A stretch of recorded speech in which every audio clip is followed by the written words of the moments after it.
Hello students, मैं अनुराग राय। आज इस वीडियो में फ्यूचर के सभी टेंसेस को एक्सप्लेन करने वाला हूं।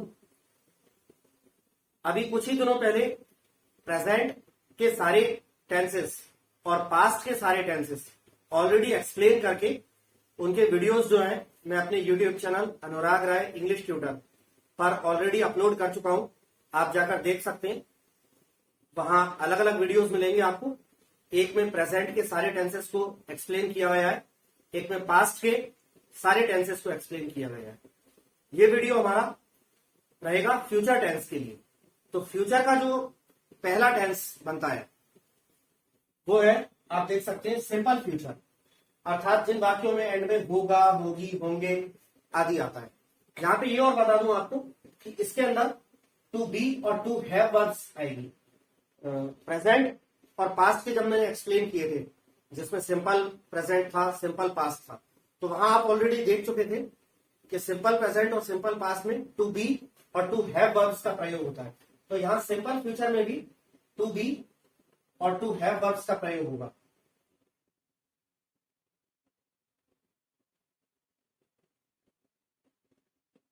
टू बी और टू हैव वर्ब्स का, लेकिन इनके फ्यूचर के रूप लगेंगे।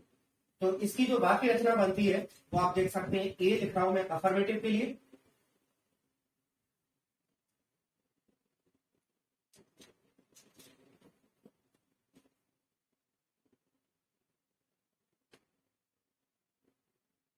एक वाक्य रचना तो टू बी वर्ब की ले, तो बी वर्ब का जो फ्यूचर का रूप होता है वो विल बी और शैल बी होता है।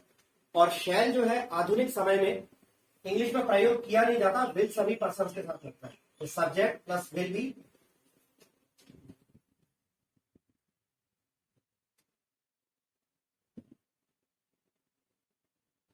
इसके बाद एडजेक्टिव या नाउन,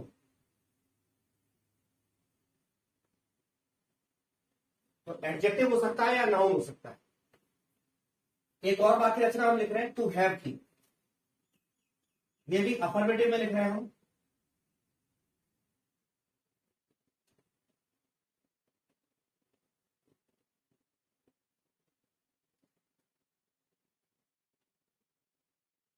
तो टू हैव वर्ब का जो फ्यूचर का रूप होता है वो विल हैव होता है, और इसके बाद सिर्फ नाउन आएगा, एडजेक्टिव नहीं आएगा। विल बी वाली वाक्य रचना में तो एडजेक्टिव और नाउन दोनों में से कोई एक हो सकता है, लेकिन विल हैव वाली वाक्य रचना में सिर्फ नाउन होगा।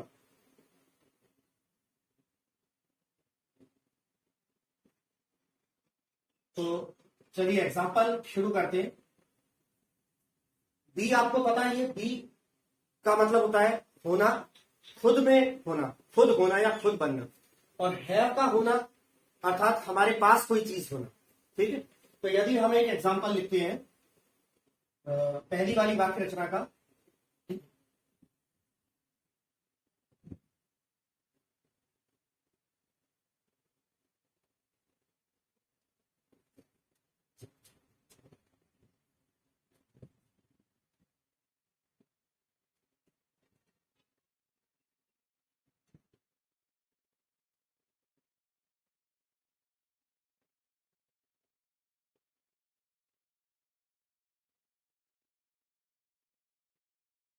यदि सेंटेंस हम ये लिखें जो आप देख सकते हैं बोर्ड पर, तुम बहुत जल्द एक अच्छे वकील होगे, तो इसमें वकील होना यानी वकील बनना की बात हो रही है।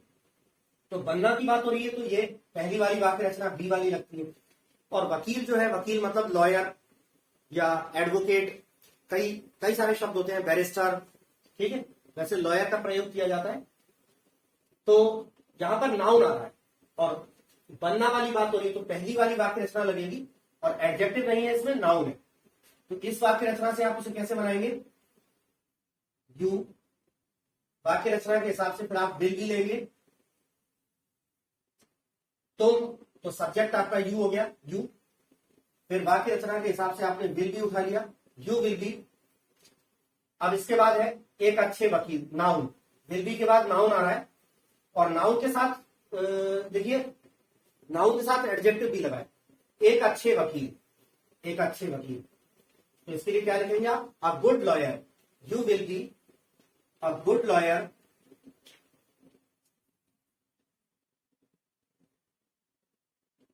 और इसमें अदर वर्ड्स ये भी जुड़े, बहुत जल्द, बहुत जल्द अदर वर्ड्स है। तो अदर वर्ड्स आप देख रहे हैं, उसके लिए हम डैश डैश डैश लास्ट में स्पेस छोड़ रहे हैं। तो वेरी सून लास्ट में आ जाएगा।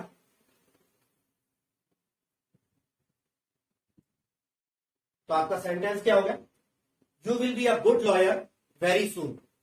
तो ये वाक्य रचना थी जिसमें विल बी के साथ नाउन का प्रयोग हुआ था। अब सेकेंड एग्जांपल हम देखते हैं जिसमें विल बी के साथ एडजेक्टिव लगेगा।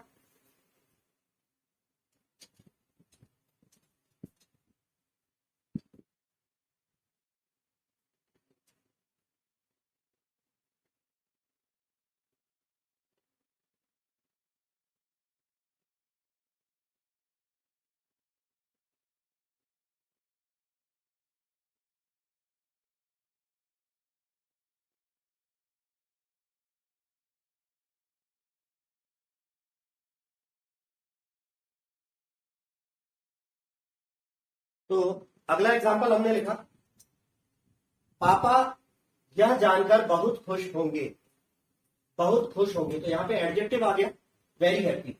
ठीक है, तो अब पहली वाली ही वाक्य रचना के हिसाब से आप इसे कैसे बनाएंगे? पापा के लिए फादर,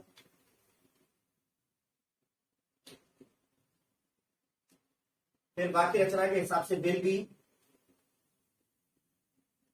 फादर विल बी। अब इसमें खुश एडजेक्टिव, लेकिन उसके पहले बहुत भी लगा है, very, very happy. Father will be very happy. अब इस वाक्य में यह जानकर अदर वर्ड्स भी है, तो यह जानकर को आप क्या बोलेंगे? To know this. तो ये एंड में आ जाएगा, father will be very happy to know this.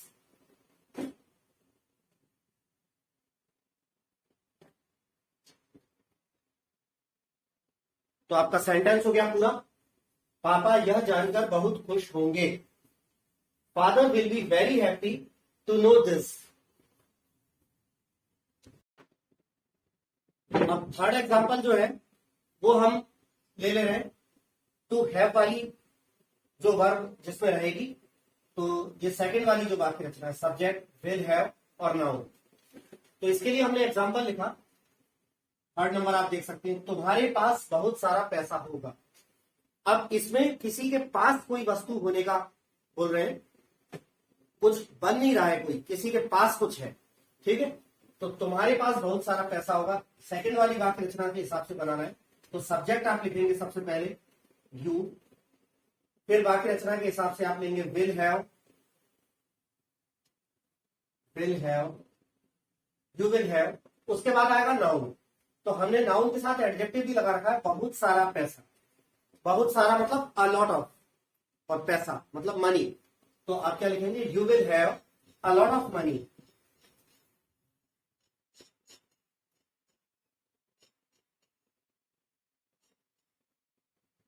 You will have a lot of money. ठीक है फ्रेंड्स, अब ये तीनों सेंटेंसेस हमने केवल अफर्मेटिव में करे, नेगेटिव, इंटेरोगेटिव और डबल इंटेरोगेटिव में नहीं करे, वो आपको ऑलरेडी आते ही है।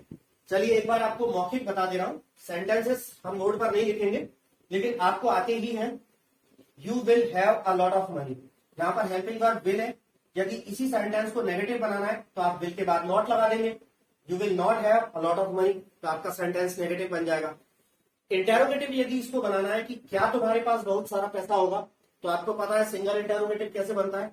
हेल्पिंग वर्ब को उठाकर सब्जेक्ट से पहले यदि रख दें तो सेंटेंस क्या हो जाएगा? Will you have a lot of money, will you have a lot of money.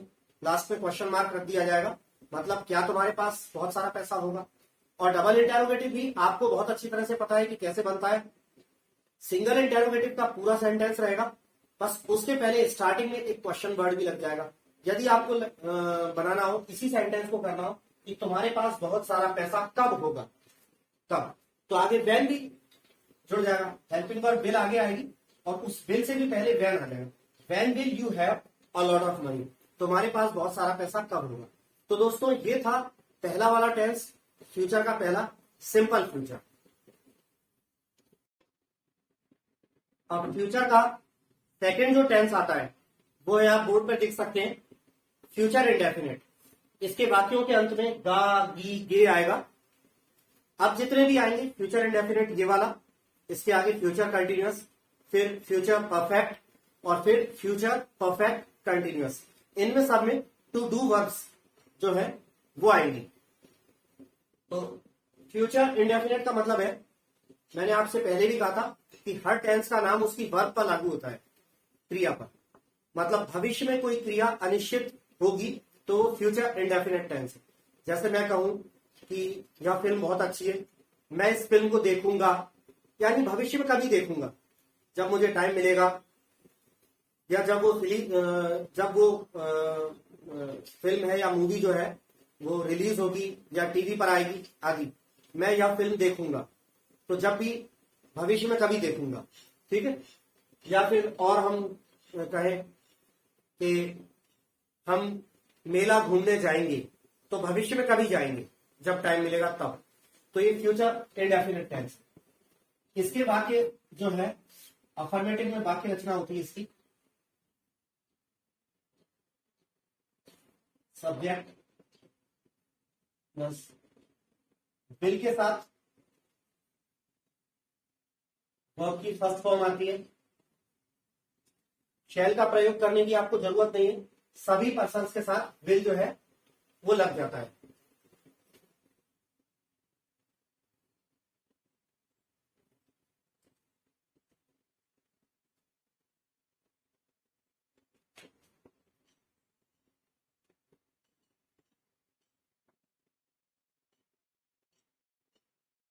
तो आपने ये वाक्य रचना लिखी, सब्जेक्ट विल, वर्ब की first form object other verb. यदि हम एक सेंटेंस लिखें,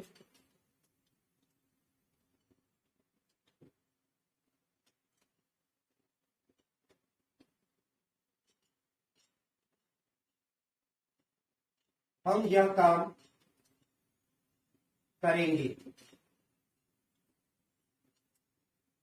हम यह काम करेंगे, तो ऊपर दी गई वाक्य रचना के हिसाब से कैसे बनेगा? सब्जेक्ट है हम अर्थात वी। मैं यहां ये भी लिख देता हूं कि ये अफर्मेटिव सेंटेंस है, वी विल। अब करेंगे, करना के लिए वर्ब होती है डू, वी विल डू। और ऑब्जेक्ट है यह काम, माने दिस वर्क।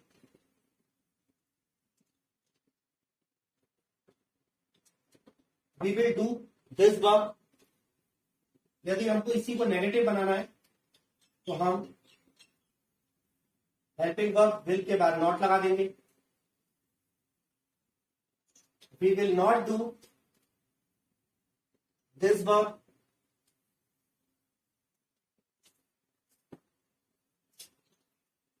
यदि इसी को हमको इंटेरोगेटिव बनाना है, सिंगल इंटेरोगेटिव, अर्थात वो प्रश्न जिनके उत्तर सिर्फ हाँ ना में दिए जाते हैं, तो इंग्लिश में ये हेल्पिंग वर्ब से शुरू होते हैं।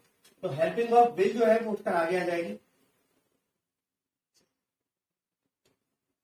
Will be do this verb,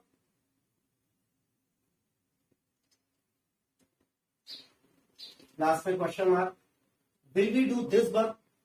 इसका मतलब हो गया कि क्या हम यह काम करेंगे।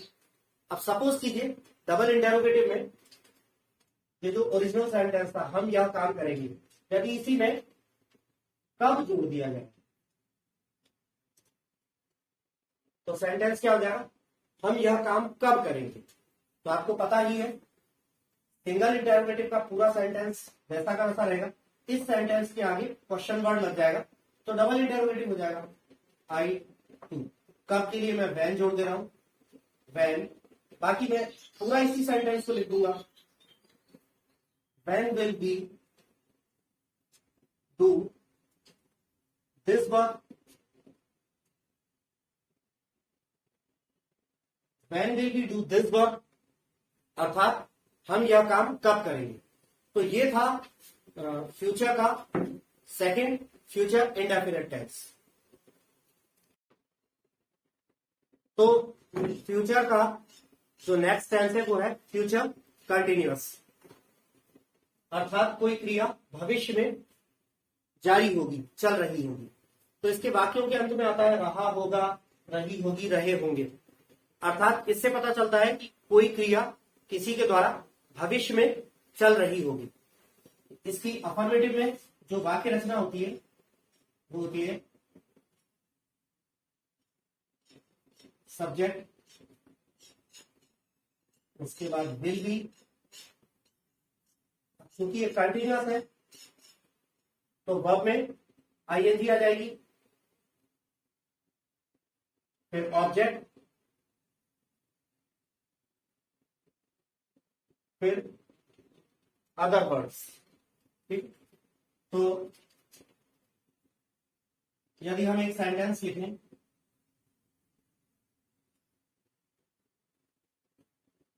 वे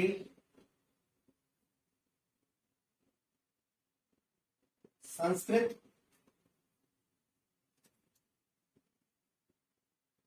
सीख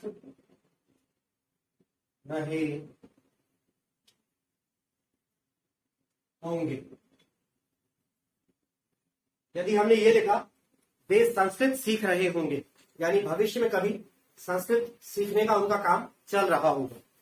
तो ऊपर दी हुई वाक्य रचना के हिसाब से अफर्मेटिव सेंटेंस में वे के लिए सब्जेक्ट है वे, अर्थात इंग्लिश में दे। वाक्य रचना के हिसाब से will be, they will be. फिर सीखना, वर्ब में आईएनजी लगाना है, अर्थात learning, they will be learning. और संस्कृत सीख रहे होंगे, सीखने का काम किस पे कर रहे हैं? संस्कृत पे। तो जिस पे काम करते हैं वो ऑब्जेक्ट होता है। They will be learning Sanskrit.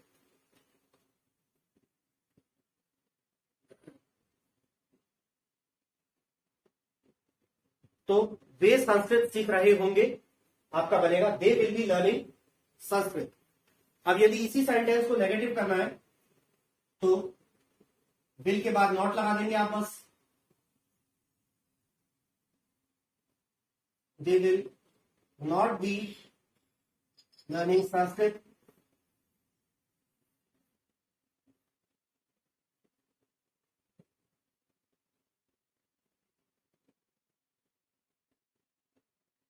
They will not be learning Sanskrit. यदि इसी को इंटेरोगेटिव करना है, क्या वे संस्कृत सीख रहे होंगे, तो आपको सिंपली विल को उठाकर बस बाहर ले आना है।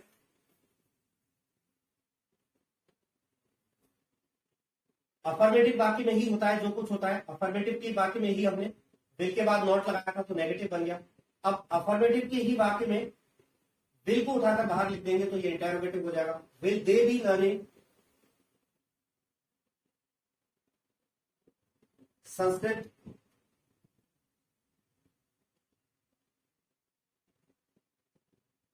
लास्ट में क्वेश्चन मार्क आ जाएगा। तो will they be learning Sanskrit, अर्थात क्या वे संस्कृत सीख रहे होंगे।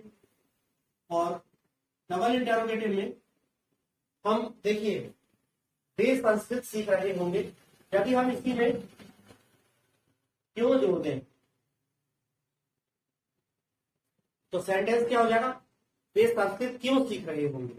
तो आपको बस क्या करना है, इंटेरोगेटिव के पूरे सेंटेंस में स्टार्टिंग में क्यों और लगा देना है वाई, तो आपका डबल इंटेरोगेटिव हो गया।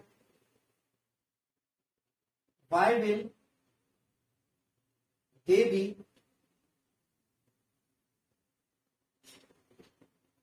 लर्निंग संस्कृत।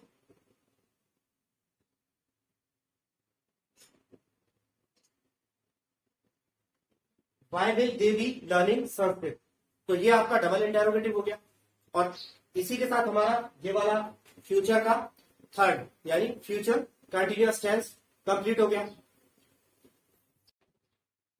तो अगला जो आप देख रहे हैं फ्यूचर का फोर्थ वाला, तो वो है फ्यूचर परफेक्ट टेंस।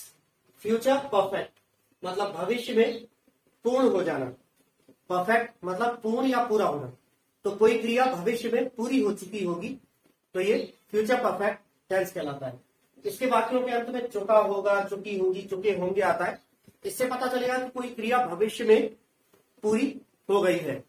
ठीक है, इसकी वाक्य रचना जो है वो अफर्मेटिव में आती है सब्जेक्ट,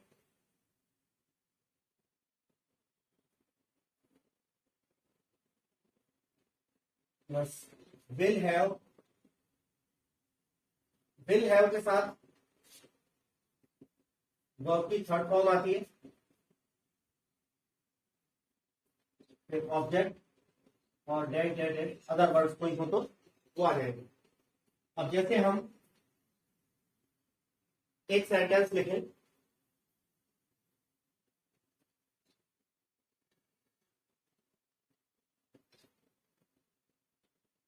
इसी सेंटेंस को प्रीवियस जो अभी हमने फ्यूचर कंटिन्यूअस में करा, उसी को हम फ्यूचर परफेक्ट में ले लेते हैं। मान के चलिए, वह संस्कृत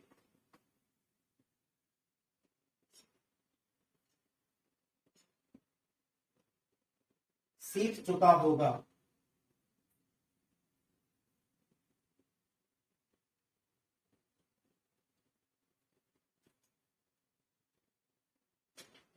या चलिए सेंटेंस बदल देते हैं हम, सेम सेंटेंस हो रहा है, कुछ अलग से कोई अलग हटके कोई सेंटेंस करते हैं।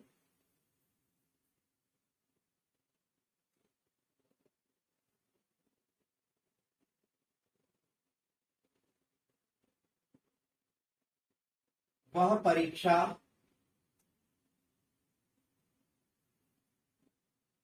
उत्तीर्ण कर चुकी होगी।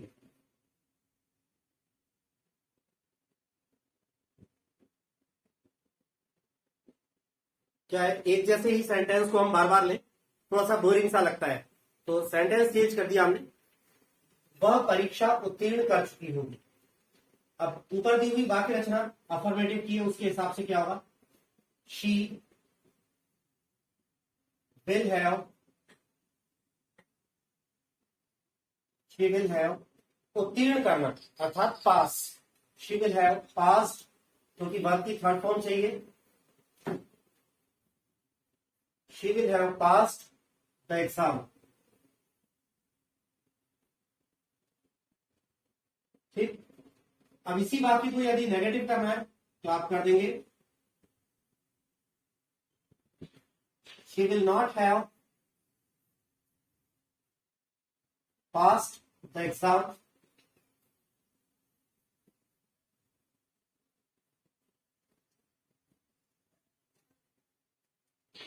अब इसी को यदि इंटेरोगेटिव करना है तो आपको पता है कि आप विल को उठाकर बाहर ले आएंगे, विल शी हैव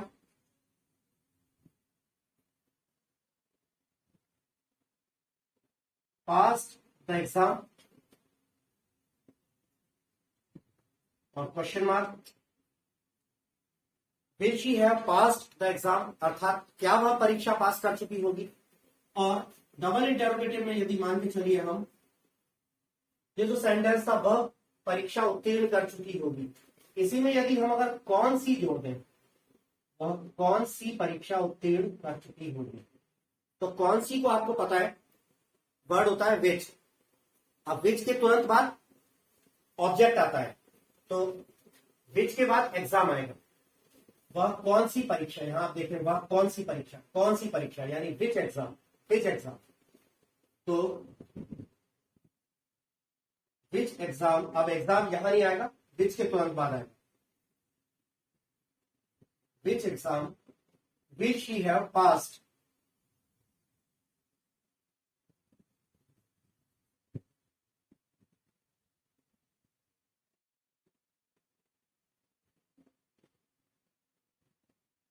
तो डबल इंटेरोगेटिव में यदि हमने क्वेश्चन वर्ड जोड़ा कौन सी, तो आपका आंसर क्या हो जाएगा, which exam will she have passed. ये प्रेजेंट और पास्ट के अपने प्रीवियस वीडियोस में ऑलरेडी एक्सप्लेन कर चुका हूं आपको कि question word how much, how many, whose, which, ये चार यदि सेंटेंस में होते हैं तो सब्जेक्ट या ऑब्जेक्ट इनके तुरंत बाद लगता है जिसके लिए वो प्रयोग किए गए। यदि ये चार शब्द सब्जेक्ट के लिए प्रयोग किए गए तो इनके तुरंत बाद सब्जेक्ट लगता है। यदि ये चार शब्द how much, how many, whose, which object के लिए प्रयोग किए गए हो तो ऑब्जेक्ट इनके तुरंत बाद लगता है। तो ये था फ्यूचर का फोर्थ फ्यूचर परफेक्ट टेंस। तो फ्रेंड्स, फ्यूचर का जो लास्ट यानी फिफ्थ नंबर है वो है फ्यूचर परफेक्ट कंटिन्यूअस, अर्थात कोई क्रिया फ्यूचर में परफेक्ट मतलब पूरी भी हो चुकी होगी एंड कंटिन्यूअस भी जुड़ा है यानी चल भी रही होगी। तो ऐसा कैसे होगा? सपोज कीजिए यदि कोई व्यक्ति, यदि आप आने वाले कल से, टुमारो से, आने वाले कल से स्विमिंग सीखने जाएं, तो तुरंत तो स्विमिंग नहीं सीख पाएंगे आप। रोज रोज जाएंगे, 1 दिन 2 दिन 10 दिन 20 दिन, अच्छा एक्सपर्ट स्विमर बनने में 5-6 महीने, साल भर लग जाते हैं। तो अगर मैं ये कहूं कि तुम कल से तैराकी सीख रहे होगे, तो कल से काम शुरू होगा और कल से सीख रहे होगे, चलता रहेगा, ठीक है। तो कई दिन तक सीखते सीखते 10 दिन 12 दिन में जितना थोड़ा बहुत सीख जाओगे, वो तो थोड़ा बहुत तो सीख भी चुके होगे, लेकिन उसके बाद भी सीखने का काम चल ही रहा होगा। सीख चुके होगे, थोड़ा थोड़ा सीख भी चुके होगे। स्विमिंग की कोई एक स्टाइल सीख चुके होगे, ब्रेस्ट स्ट्रोक या बैक स्ट्रोक, और उसके बाद भी सीखने का काम और चल रहा होगा, ठीक है। तो इसके वाक्य, इसमें वाक्यों के अंत में जो है हमने लिखा है समय के साथ से लगकर। वाक्यों के अंत में आता है रहा होगा, रही होगी, रहे होंगे। जैसे मैंने आपको एक एग्जांपल दिया कि तुम कल से यहाँ पे समय दिया कल से तैराकी सीख रहे होगे, और समय के साथ से लग के लास्ट में रहा होगा, रही होगी, रहे होगे आदि भी आता है। वाक्य रचना कैसे बनती है? सब्जेक्ट विल हैव बीन, ये प्लस हटा देता हूं, ये एक साथ ही विल हैव बीन। उसके बाद वर्ब में आईएनजी आएगी, फिर ऑब्जेक्ट, और अदर वर्ड्स कोई होंगे तो वो ऑब्जेक्ट के बाद आती हैं। उसके बाद सिंस या फॉर, दोनों में से कोई एक लगेगा, और टाइम। अपने प्रीवियस वीडियो में प्रेजेंट और पास्ट के जो टेंसेस मैंने एक्सप्लेन किए थे, उसमें मैं आपको परफेक्ट कंटिन्यूअस टेंसेस में सिंस और फॉर के प्रयोग ऑलरेडी बता चुका हूं कि सिंस कब कब लगता है, फॉर कब कब लगता है। निश्चित समय या पॉइंट ऑफ टाइम के लिए सिंस लगता है, और अनिश्चित समय या पीरियड ऑफ टाइम या ड्यूरेशन ऑफ टाइम के लिए फॉर लगता है। इसके हम नेगेटिव, इंटेरोगेटिव, डबल इंटेरोगेटिव वाक्य नहीं करेंगे, वो आपको बहुत अच्छी तरह से आई होप अब तक आने लगे होंगे। हेल्पिंग वर्ब के बाद नॉट लगाने से नेगेटिव बन ही जाता है। हेल्पिंग वर्ब को उठा के स्टार्टिंग में रख देते हैं, इंटेरोगेटिव बन जाता है, और उस हेल्पिंग वर्ब के भी पहले एक क्वेश्चन वर्ड रख देते हैं तो डबल इंटेरोगेटिव बन जाता है। तो वो आपको सब आते हैं। अब इसके हम केवल 2 एग्जांपल्स करेंगे सिर्फ अफर्मेटिव। तो जैसे हम पहला लिखें कि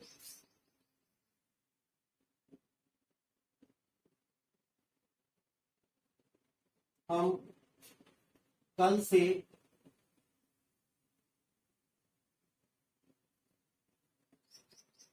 ट्रेन में यात्रा कर रहे होंगे।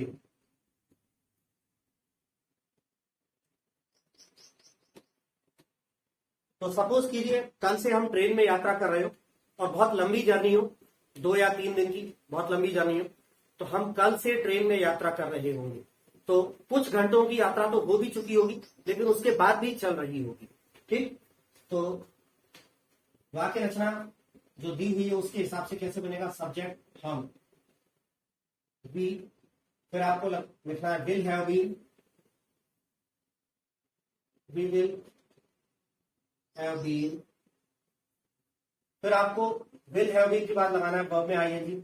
यात्रा करना, तो आपको ट्रेवल में आईएनजी लगाना है। We will have been travelling,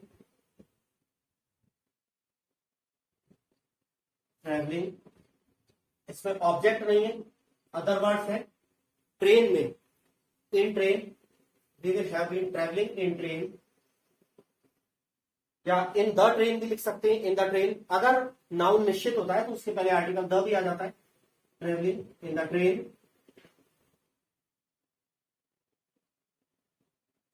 और आगे लिखा है कल से, यानी सिंस टुमारो।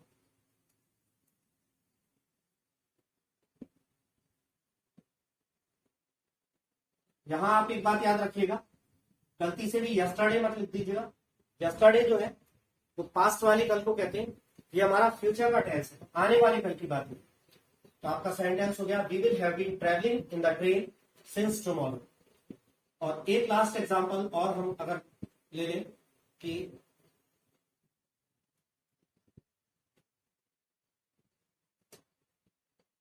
तुम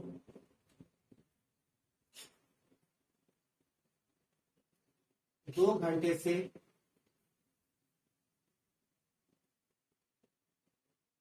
यह काम कर रहे होंगे।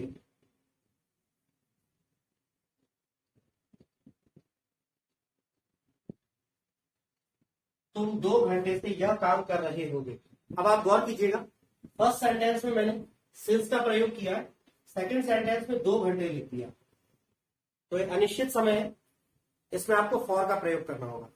ठीक, तो आपका सेंटेंस बनेगा यू विल हैव बीन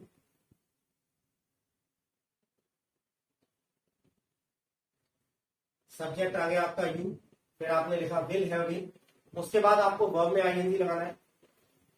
तो वर्ब क्या है? काम को करना, यानी डू में आईएनजी।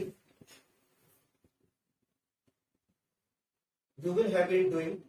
अब ऑब्जेक्ट क्या है? यह काम, दिस वर्ब।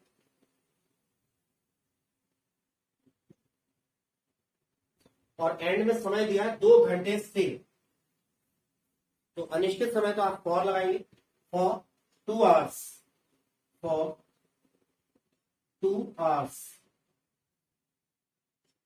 तो सेंटेंस आपका क्या बन गया? तुम 2 घंटे से यह काम कर रहे होगे। You will have been doing this work for 2 hours. तो स्टूडेंट्स, ये था हमारा फ्यूचर का 5वां और आखिरी tense, future perfect continuous. I hope कि आपको फ्यूचर के भी सारे टेंसेस बहुत अच्छी तरीके से समझ में आ गए होंगे। आप इनकी बार बार प्रैक्टिस कीजिएगा। यदि वीडियो पसंद आया हो तो लाइक कीजिएगा। अन्य सोशल मीडिया प्लेटफॉर्म्स जैसे फेसबुक, इंस्टाग्राम, व्हाट्सएप पर शेयर कीजिएगा। कमेंट्स करके मुझे बताइएगा कि वीडियो आपको कैसा लगा। यदि आपके कोई सजेशंस हो तो उनका भी मैं पालन करूंगा। और नेक्स्ट वीडियो में फिर किसी अच्छे टॉपिक के साथ मिलता हूं। तब तक के लिए विदा लेना चाहूंगा। धन्यवाद।